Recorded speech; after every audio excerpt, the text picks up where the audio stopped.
Ya, saya ayah dari 2 anak, saya praktisi homeschooling dan home education. Anak saya alhamdulillah 2, kemudian secara pekerjaan saya adalah seorang desainer, brand analis, komikus, ilustrator, seperti itu. Saya punya sebuah akademi online ngerintis namanya Kreatif Alpha, itu saya kemudian rancang untuk anak-anak, generasi alpha ke bawah sedikit, untuk dia, bisa jadi putus gigi, bisa menjadi, bak punya bakat bakat gambar.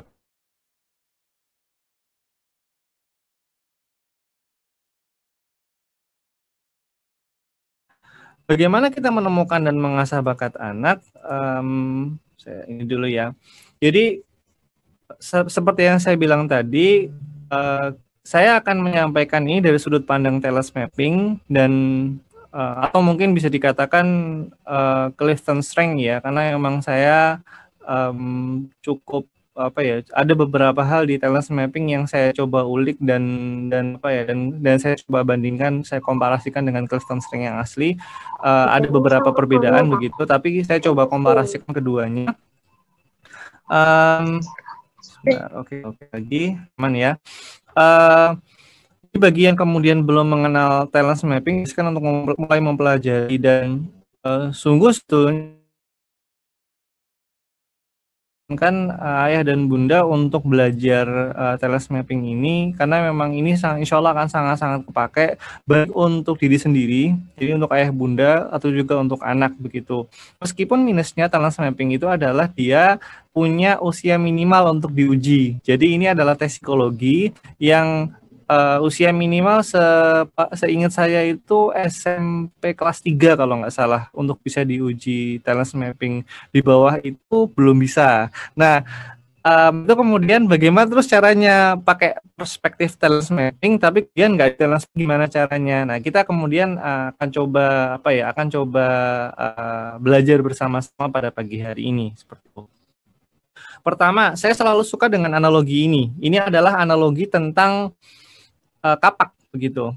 Jadi kalau kita punya kapak ya, bagian mana sih yang sebetulnya paling apa ya, paling benar untuk diasah begitu ya, yang paling tepat untuk diasah itu yang mana begitu ya. Kalau kita secara manusiawi tentu menjawab ya bagian mata kapaknya dong begitu. Jadi bagian mata kapaknya ini apa namanya, menjadi bagian yang ya harusnya kemudian diasah begitu.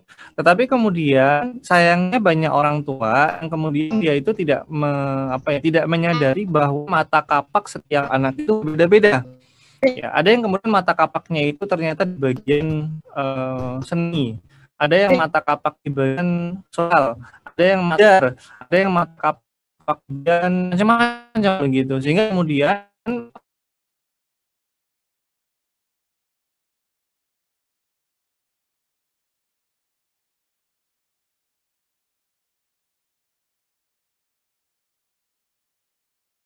si anak itu jadi dipakai kalau kan sekolah formal kan umumnya pelajaran-pelajaran yang bersifat gitu, misalnya matematika atau ilmu hitung-hitungan, fisika atau ilmu biologi, kimia dan sebagainya, itu yang kemudian dipakai untuk menentukan mata kapak seorang anak begitu. Dan ketika seorang anak itu tidak cakap di bidang itu, orang itu anak itu cenderung kemudian dianggap, kamu ini gimana, kamu nggak bisa belajar, nilaimu jelek begitu. Padahal sebetulnya mata kapaknya bukan di situ begitu. Akhirnya kemudian orang tua itu mengasah sisi yang keliru begitu. Mungkin sisi yang diasah malah yang ada di sini, ya. Atau malah di sini, atau malah kemudian di batang begitu, di ujung belakang begitu, di mana kemudian uh, yang mata kapak aslinya tidak terasah, yang ujungnya itu diasah tetapi tidak efektif gitu. Nah, maka dari itu ya bunda sekalian, kita di sini belajar bersama-sama bahwa kita sebelum mengasah bakat anak, kita harus tentukan dulu, kita harus temukan dulu, kita harus perhatikan baik-baik anak kita, eh, mata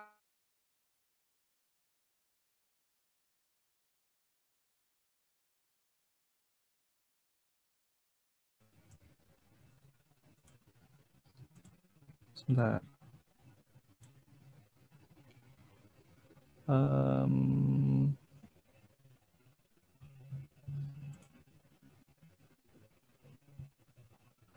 Mohon maaf ini slide-nya saya pause share dulu.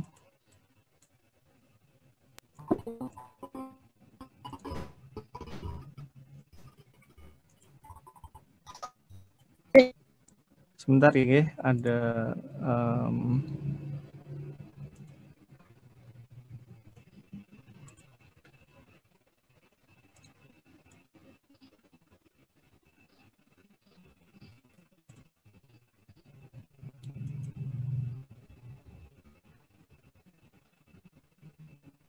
oke. Sudah stabil lagi, saya share screen lagi.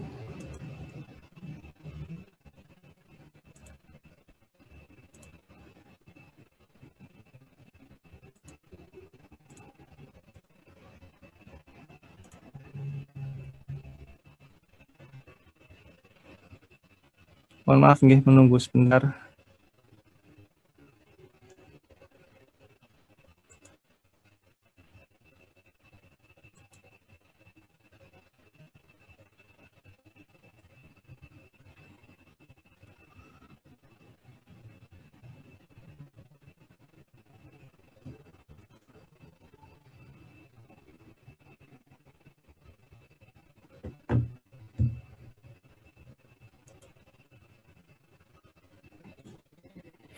Oh ya, kita lanjut pada apa ya? Pada bagian sebentar, mana ya?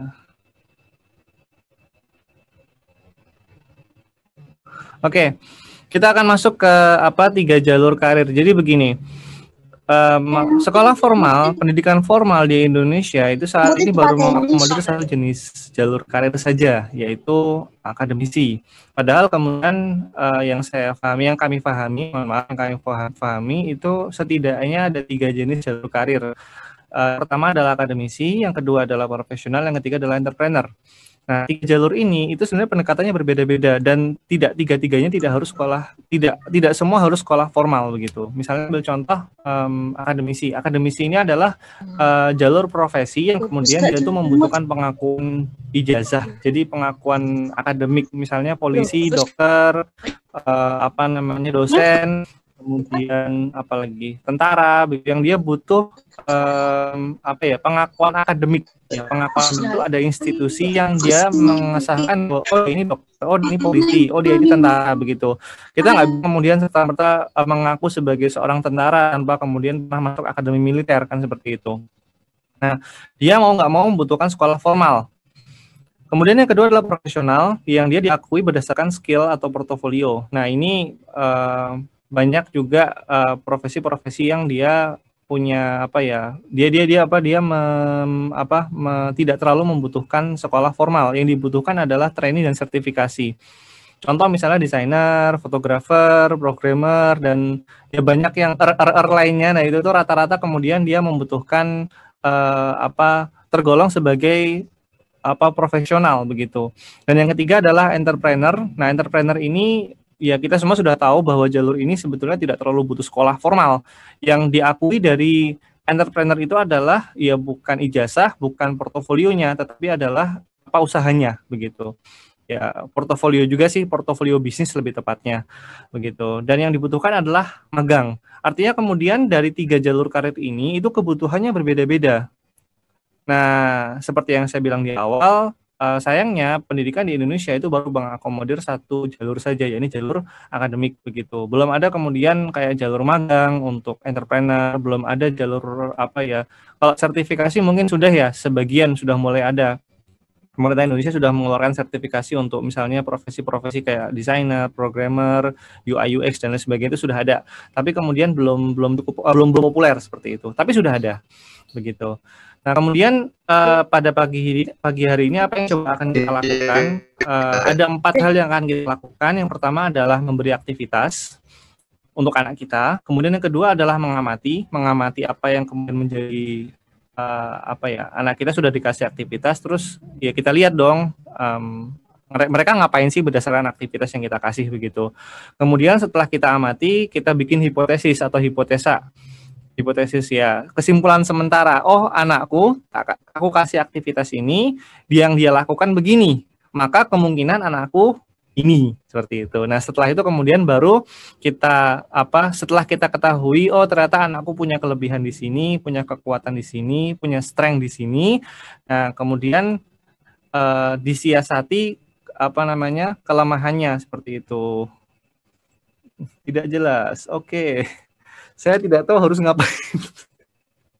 Saya nggak tahu harus ngapain. Oke, mudah-mudahan bisa jelas ya.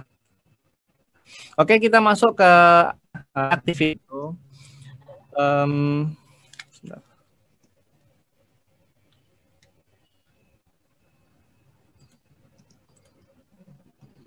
Oke, sementara saya lanjut juga ya. Mudah-mudahan bisa jelas di beberapa bagian, entah di live YouTube mungkin jelas, di di yang lain juga jelas. Semoga.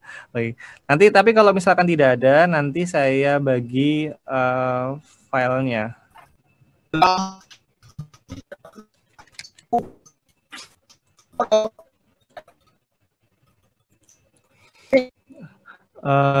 Sinyal saya juga nggak tahu ini kenapa.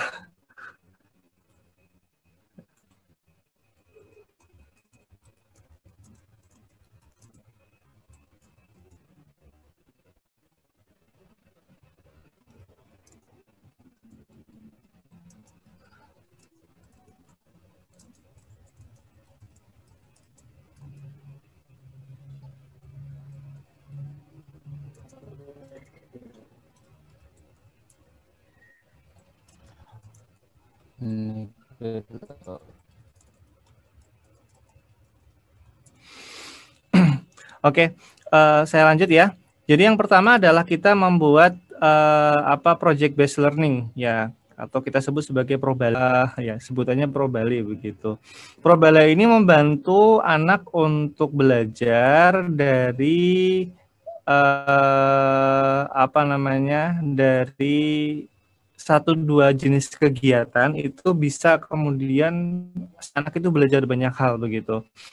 Project based learning ini saya terapkan untuk anak saya sejak usia 5 tahun. Sekarang saya udah usia 7 tahun. Saya sama istri memutuskan sesuai dengan core value keluarga kami bahwa anak kami untuk saat ini tidak kami sekolahkan secara sekolah formal dulu.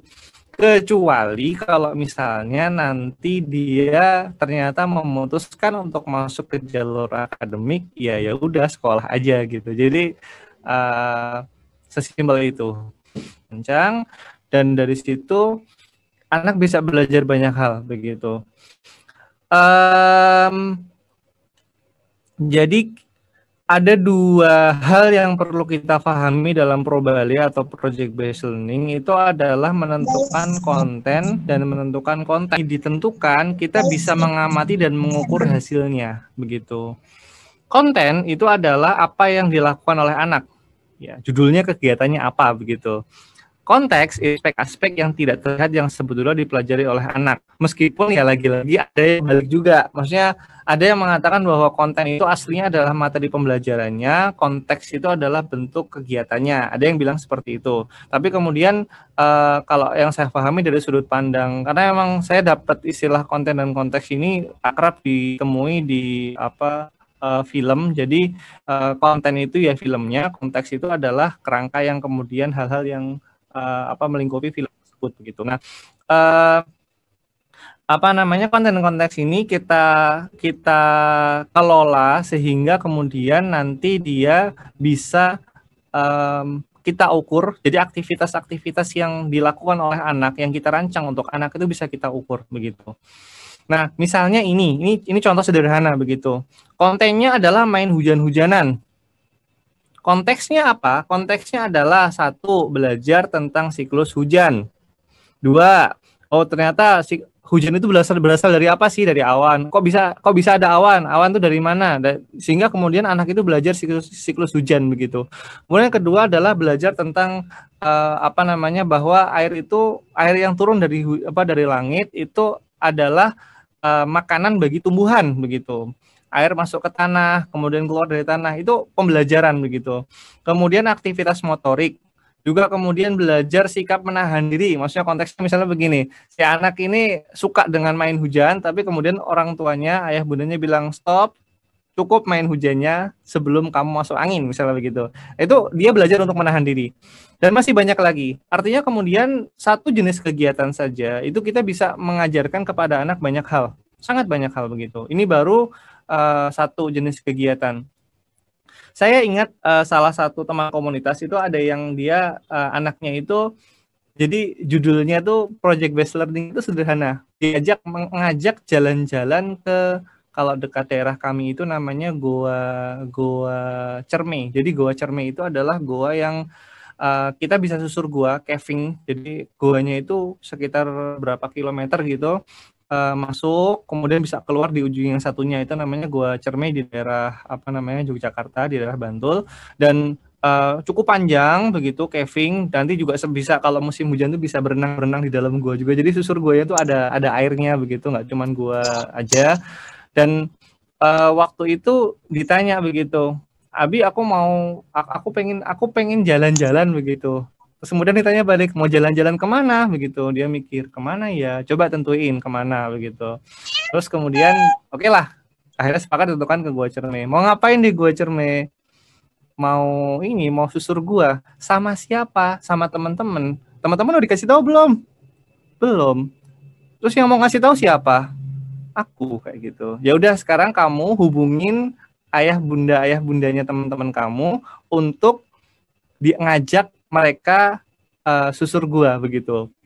Nah, kemudian tentukan harinya kapan, butuh uang berapa begitu. Pada akhirnya kemudian anaknya teman saya ini, dia tuh hubungin saya, telepon saya gitu. Kemudian, Assalamualaikum Om, mohon maaf Om mengganggu, saya namanya Nabil mau ngajakin Biru anak saya untuk susur gua hari ini jam segini, kira-kira Biru bisa nggak Om gitu. Itu ada banyak hal yang kemudian dipelajari di sana begitu. Bagaimana keberanian orang untuk menghubungi orang yang lebih tua, ada berbicara, minta izin, kemudian belum lagi masalah ditanya sama abinya, ditanya gini, butuh uang berapa ke sana? Dia bilang 10.000. 10.000 mau buat apa? Buat makan. Terus kesananya apa? Pakai mobil emangnya nggak butuh bensin? Ya. Jadi dia akhirnya kemudian berpikir banyak bahwa ada banyak sekali hal yang harus diurus hanya untuk agenda yang judulnya jalan-jalan. Nah, dari sini kita bisa sadar bahwa Probale ya ini bisa membuat aktivitas yang sangat banyak, pembelajaran yang sangat banyak dari satu atau dua aktivitas saja gitu. Nah, maka kemudian, dan di sini di bawah kita lanjut. Nah, jadi ini pada akhirnya nggak ada aktivitas anak yang sia-sia. Cuma ya kita aja yang kemudian seringkali gagal memahami bahwa itu tuh belajar toh gitu ya. Itu belajar begitu. Cuma kita nggak sadar, kita nggak punya main-main begitu. Padahal sebenarnya anak itu belajar gitu. Nah, bingkai Probale project based learning itu ada banyak ya. Ini 6 diantaranya yang cukup sering dilakukan. Kami juga beberapa kali lakukan, kecuali yang jalan-jalan ini agak susah karena kita sekarang kondisinya pandemi.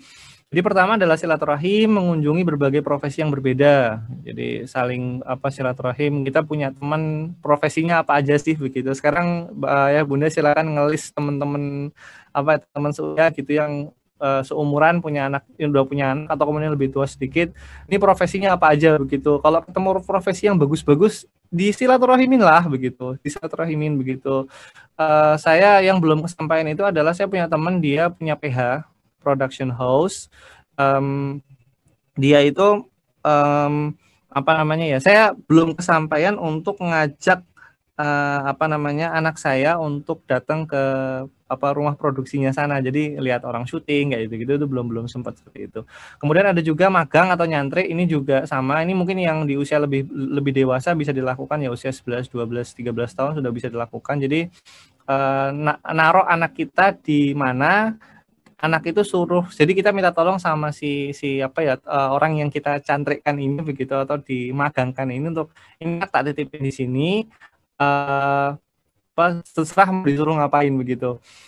Ini memang agak susah kalau belum kenal, maka kemudian yang nomor 2 ini bisa dilakukan sebatas ya orang yang sudah kenal saja begitu.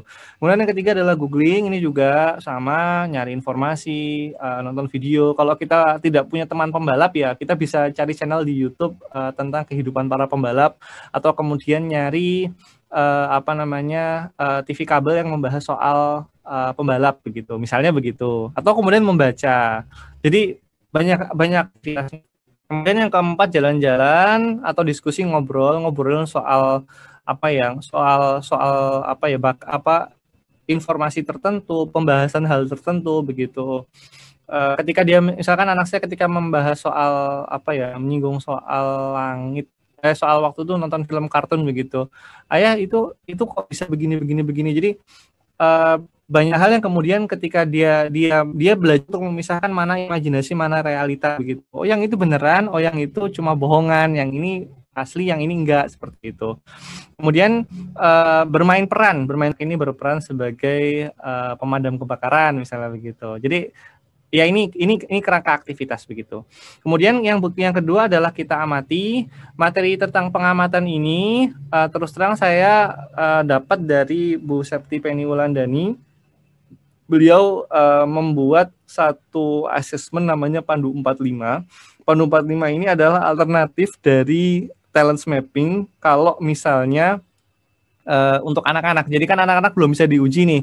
Maka kemudian yang kita lakukan adalah observasi. Nah, observasinya tadi sudah dengan satu kegiatan yang disebut sebagai project based learning. Nanti parameternya kita pakai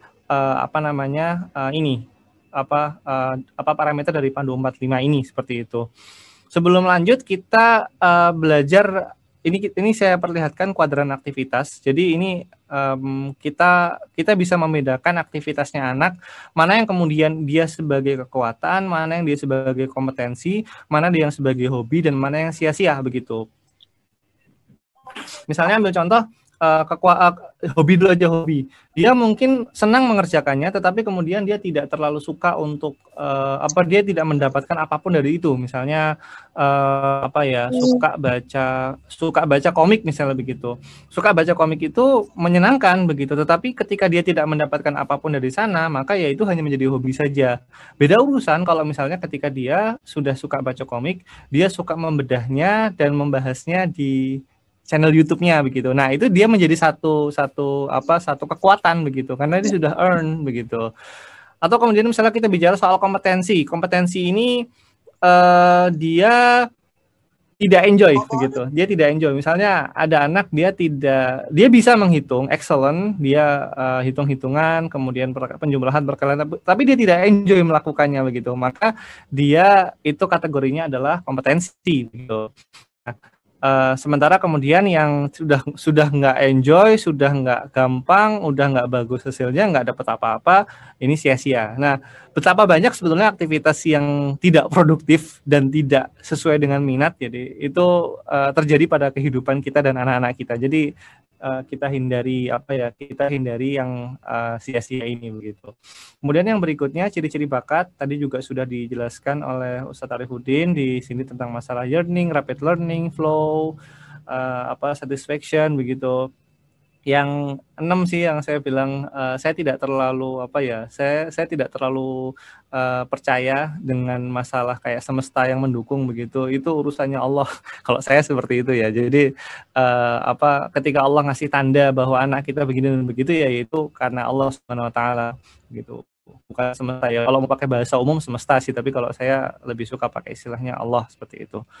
Oke, yang berikutnya adalah ini pembahasan 30 jenis aktivitas berdasarkan sifat dan peran. Ini materinya Pandu 45. Jadi ada apa ya, mengatur orang, mengendalikan orang, menengahi konflik, berjualan, menyeleksi orang, mengomunikasikan, mewakili, motivasi, mendidik, merawat, melayani, merancang, mencipta, sebenarnya sampai kemudian 30 bakat apa bukan 30 aktivitas begitu. Nah, apa namanya, ketika ayah dan bunda hendak merancang satu probale atau project based learning, itu parameternya bisa dipakai dari 30 aktivitas ini begitu. Misalnya ambil contoh ketika kita bisa kita bilang mendistribusi. Mendistribusi ini bisa dengan misalkan sesederhana orang apa namanya, kita meminta anak kita untuk mengantarkan satu barang ke beberapa rumah. Misalkan anak kita, nih, nak, apa ada barang yang misalkan taruhlah kue gitu, itu dikasih ke mana begitu. Ya udah kita saja begitu. Nanti kita akan lihat hasilnya. Hasilnya gimana nih? Nah, itu oke apa enggak seperti itu.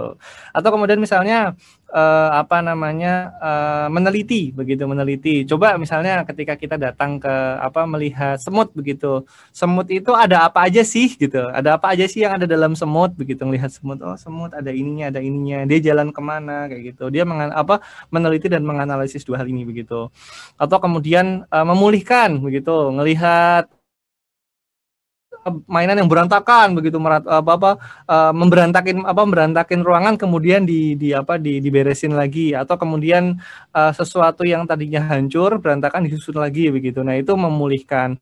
Artinya kemudian dari sini parameter-parameter ini kita bisa mendapatkan berbagai macam aktivitas dengan ya bahkan kemudian aktivitas-aktivitas itu sebetulnya nggak butuh biaya besar begitu, nggak harus kemudian ke tempat yang khusus atau kemudian punya alat khusus begitu. Selama kemudian 30 parameter ini dipakai dan bisa diukur, maka insya Allah aktivitas itu bisa dilakukan oleh si anak seperti itu, dan sepanjang tentunya anak menikmatinya begitu. Ya. Kemudian yang berikutnya adalah jenis aktivitas berdasarkan panca indera. Ini juga sama, acting, tata rias, seni lukis, seni musik, keterampilan tangan, menanam, olahraga, beternak begitu. Ini juga aktivitas-aktivitas yang bisa diaplikasikan untuk project based learning begitu. Misalnya beternak ya, melihara kelinci misalnya begitu. Fisik, lari, sepedaan begitu, olahraga, fashion, menari begitu. Jadi anak akan kemudian punya punya ragam aktivitas yang ya macam-macam seperti itu. Kemudian yang berikutnya, setelah kita punya tadi ya, sudah memberikan kegiatan, mengamati. Yang ketiga itu adalah melakukan hipotesis atau kemudian kesimpulan sementara. Jadi nanti insya Allah ini akan saya bagi share ke ayah bunda sekalian tentang checklist ini. Ini bikin aja pakai HVS bisa ya. Saya nggak bikin nggak usah istilahnya, nggak usah bagus-bagus aktivitas. Ini belum bertumbuh, mulai bertumbuh sesuai harapan, bertumbuh sangat banyak. Jadi ini parameter yang dipakai untuk ketika kita mengobservasi anak kita. Misalkan kita bikin kegiatan merawat itu misalnya tanaman dikasih tanaman terus ternyata mati begitu. Oh, berarti belum bertumbuh gitu. Kemudian kita kasih project, dia menghidangkan misalnya ada tamu yang mau datang begitu, terus kemudian kita siap-siap om, misalkan om kita mau datang ke rumah, apa yang mau disiapin ya, ayo kita siap-siap, apa kira-kira yang kemudian mau dihidangkan, mau bikin apa, minumannya apa, mau ditaruh di mana, gitu-gitu. Nah, kalau misalkan anak ternyata antusias, berarti kemudian dia ada kemungkinan ya aktivitas melayaninya dia bertumbuh begitu, merancang ya. Jadi selama sebulan itu nanti kita bisa mengukur aktivitas, dan ini sebenarnya bukan sesuatu yang terus kemudian oke, kamu aktivitasmu lancar, oke begitu ya, enggak seperti itu juga begitu, enggak seperti itu juga. Jadi kita melakukan kegiatan dengan gembira, bahagia begitu. Kemudian, dan ingat ini satu hal yang perlu saya sampaikan, jadi probale itu dilakukan tanpa evaluasi. Jadi ketika melaksanakan satu proyek, aktivitas begitu, pulang itu selesai, yang harus dilakukan adalah apresiasi. Evaluasinya enggak. Evaluasi itu urusan kita sebagai orang tua dan itu dilakukan secara tertutup dan nanti kalaupun ada yang mau disampaikan, sampaikan di kegiatan berikutnya. Karena apa? Evaluasi itu adalah satu aktivitas yang dia kalau untuk kita memang untuk orang dewasa oke lah, tapi kalau untuk anak itu mematikan semangat. Misal nih dia merawat tanaman kemudian tanamannya mati begitu. Wah, ini kamu bermasalah ini kok kenapa tanamannya mati? Harusnya kan begini.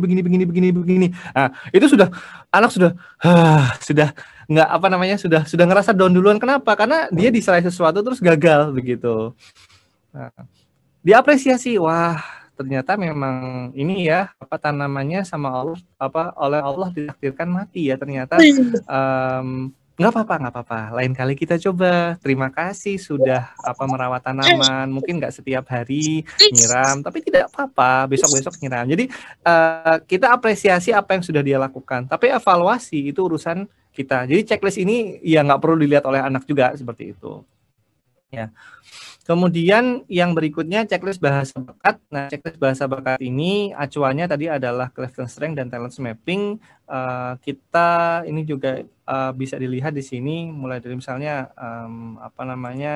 si anak punya stamina yang tinggi, nggak pernah capek, selalu bekerja keras, aktif dan selalu mengerjakan apa saja. Itu namanya bahasa bakatnya adalah achiever begitu.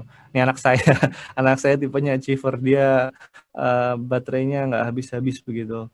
Kemudian ada anak tidak sabar menunggu yang segera bertindak, melompat dulu sebelum melihat, itu aktivator. Kemudian banyak begitu. Ada yang kemudian anak berani berkonfrontasi dan ingin menjadi pengendali begitu. Nah, ini juga komen begitu. Nah, menurut saya kalau saya pribadi mengatakan bahwa bullying itu kebanyakan terjadi sebetulnya oleh anak-anak yang punya tipe kemen yang tidak terakomodir dengan baik begitu, sehingga kemudian jatuhnya negatif begitu.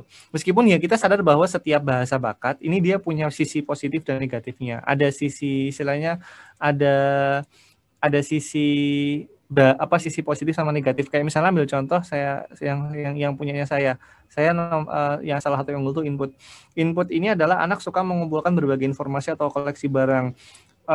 Dia berarti orang yang sangat detail, orang yang sangat sangat suka mengumpulkan informasi, akumulasi pengetahuannya itu banyak begitu. Tapi minusnya adalah ya dia mental pemulung begitu. Jadi sidik-sidik ngumpul kayak barang sampai kemudian kamar atau rumahnya itu isinya barang-barang yang ya mungkin bagi orang ini barang buat apa kayak gitu, dibilang itu pasti kepake.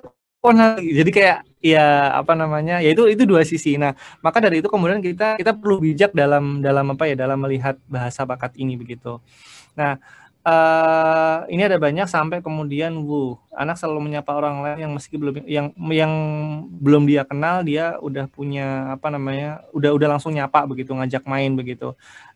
Ini salah satu, ini bakat anak saya juga begitu, winning others over. Jadi anak saya itu adalah orang yang kemudian dia itu ditaruh di mana aja, tahu-tahu pasti dapat teman begitu. Saya juga kaget, ya nggak, istilahnya ketika ngobservasi anak kami itu dimanapun ditaruh begitu, dia tuh selalu bisa dapat teman gitu, nggak pernah kemudian main sendiri ngajak. Dia jadi kayak semacam center of happiness begitu. Kalau mungkin kalau misalkan di kelas itu jadi orang yang suka bikin ribut semacam gitu ya. Tapi kemudian dia bukan tipe learner yang baik begitu. Jadi anak kami itu belajar sesuatu yang baru tuh ya ogah-ogahan begitu. Dia hanya baru mau belajar ketika dia itu butuh itu. Misalnya ambil contoh ketika dia mau belajar, dia pengen tahu komik, misalnya baca komik, ini bacanya apa begitu, dia baru mau belajar. Tapi kalau misalkan enggak, ya dia nggak ngerasa ada sesuatu yang dibutuhkan dari situ. Ya, dan itu nggak apa-apa gitu. Itu nggak apa-apa gitu. Oke. Lanjut, ini peta bakat tadi juga sudah dijelaskan oleh Ustadz Afif ya. Jadi peta bakat ini terbagi jadi 4 klaster, cluster thinking, striving, influencing, sama relating. Bahasa gampangnya, anak-anak thinking itu adalah anak-anak yang suka berpikir, anak-anak striving itu adalah anak-anak yang suka bekerja keras begitu. Anak influencing itu adalah anak-anak yang dia itu suka bertemu dengan orang lain untuk mempengaruhi. ya untuk mempengaruhi orang lain begitu. Kemudian relating itu adalah anak-anak yang suka ketemu sama orang lain untuk saling kolaborasi, saling berkawan lah bahasanya begitu. Nah, ini empat-empatnya ini itu insya Allah bisa kita observasi bersama di anak-anak kita dengan metode ini begitu. Kemudian yang terakhir adalah asah dan siasati, fokus pada kelebihan dan siasati kelemahan atau kekurangan begitu. Jadi jangan sampai kemudian kalau orang tua yang kemudian belum paham bahasa bakat itu ketika misalnya matematikanya jelek begitu, kemudian solusinya apa ya dilesin begitu, atau kemudian didrill dengan soal-soal begitu. Padahal bisa jadi matematika itu kelemahan dia dan dia unggul di yang lain, sementara yang unggul itu malah nggak disentuh sama sekali, fokusnya pada matematika begitu. Padahal tidak setiap anak itu unggul dalam matematika. Kalaupun misalnya ya oke lah matematikanya lemah, ya di ini aja ajar aja biar masuk KKB ya, angka kriteria kelulusan bersama, saya lupa istilahnya apa. Ya ini ya angka minimal itu dianggap lulus begitu. Ya udah nggak apa-apa begitu. Saya penting untuk survive aja matematika, paham penjumlahan, paham perkalian, paham hitung-hitungan dasar, ya udah itu aja begitu. Di luar itu ya udah nggak usah dipaksa begitu. Fokus pada kelebihannya. Mengasah dengan cara apa? Mengasah dengan cara memperbanyak kegiatan anak di ranah kekuatannya. Jadi setelah kemudian kita bikin aktivitas banyak begitu, kita kan nanti ketemu dia tuh di ini ya udah kita bikin aktivitas yang sesuai dengan itu begitu. Kayak misalnya sekarang ini saya lagi agak menderita karena anak saya itu kan anak yang sangat suka ketemu sama orang begitu. Sementara kemudian era pandemi itulah era yang kemudian tidak bisa ketemu sama orang banyak begitu, tidak bisa ke keramaian dan lain sebagainya. Padahal anak saya sangat suka keramaian. Makanya kemudian anak saya itu jadi agak stres, bosan begitu karena nggak keluar begitu. Dikasih gadget itu bukan solusi, dikasih hiburan-hiburan yang lain itu ya anak saya nggak betah untuk itu begitu. Makanya kemudian memperbanyak kegiatan di ranah kekuatannya itu ya akhirnya kemudian saya nyiasatin istilahnya play date ke mana teman-teman yang bisa dipastiin aman begitu. Kemudian tiap pagi kita murojaah sambil jalan-jalan sekitaran rumah begitu. Kemudian nyepeda agak jarak jauh gitu-gitu. Jadi aktivitasnya seputar itu begitu. Itu anak saya. Tapi kalau anak dandan itu nggak bisa kemudian terus bilang, "Wah, anak saya gitu juga." Nggak harus seperti itu. Nah, kemudian yang kedua adalah siasati kelemahan. Nah, siasati kelemahan ini bisa dengan melatih diri atau kolaborasi dengan teman yang bisa melengkapi anak. Misalnya anak itu lemah di dia itu orang tidak bisa ambil contoh ya, coba kita cari di atas yang enak contohnya. Orang yang lemah dalam first, jadi kemudian lemah ketemu sama orang itu takut begitu, maka kemudian ya dipasangkan sama orang yang wunya tinggi supaya apa? Supaya dia ketarik begitu, secara sosial dia terbantu, secara PD dia kemudian kena begitu, dan ya itu membantu banyak begitu. Maka kemudian homeschooling itu kalau bagi kami sebenarnya lebih ya sama menyenangkannya, bahkan kalau menurut kami lebih menyenangkan dari sekolah formal atau kemudian informal, karena secara pertemanan, secara pembelajaran itu ya ruang kelasnya itu alam semesta, jadi menyenangkan seperti itu. Tapi saya sadar bahwa tidak semua orang memilih homeschooling, jadi ya sudah, setiap orang punya pilihannya sendiri-sendiri begitu. Nah, ini jadi sekali lagi saya resume, kita beri aktivitas, kita amati, kita hipotesis, dan kita asah dan disiasati begitu. Baik, saya pikir cukup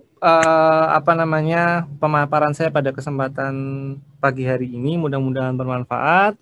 Sebagai penutup, saya punya satu akademi online saya rintis sejak awal tahun ini, namanya Kreatif Alpha. Idenya sih sebetulnya karena banyak orang tua yang kemudian tanya ke saya, "Bang Zia, ini anak saya suka gambar bla bla bla bla bla, terus harusnya gimana begitu? Mbok tolong diajari, mbok tolong belajar ke Bang Zia begitu." Saya mikir tahun 2020 kemarin tuh punya waktu nggak ya, punya kesempatan nggak ya begitu. Tapi belakangan saya pikir bahwa ya kalau anak-anak ini itu tidak dibimbing secara fikroh yang baik, ya dunia seni itu kalau tidak dibimbing dengan baik bisa bermasalah begitu. Dia menyimpan potensi yang besar, tetapi kemudian juga menyimpan obstacle yang besar juga begitu. Ya, begitu.